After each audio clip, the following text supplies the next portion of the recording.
છોટાઉદેપુર નગરપાલિકા ચૂંટણીના તાજા પરિણામો છોટાઉદેપુર નગરપાલિકાની સામાન્ય ચૂંટણીમાં વિવિધ પક્ષોએ જુદી જુદી વોર્ડોમાં પ્રભાવ દેખાડ્યો. પરિણામો મુજબ કોઈ એક પક્ષને સંપૂર્ણ બહુમતી મળી નથી, જેનાથી આગામી બોર્ડ રચનામાં રાજકીય ગોઠવણીઓ મહત્વપૂર્ણ બનશે.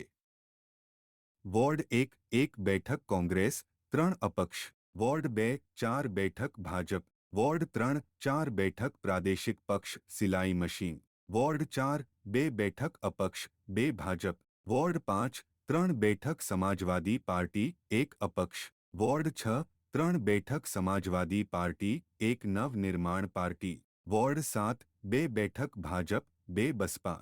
આ વિખરાયેલા પરિણામોને કારણે પાલિકા બોર્ડ બનાવવામાં રાજકીય સમીકરણો મહત્વપૂર્ણ બની શકે છે. ભવિષ્યમાં ગઠબંધન અને સહયોગની સંભાવનાઓને લઈને રાજકીય ચર્ચાઓ તીવ્ર બનવાની શક્યતા છે.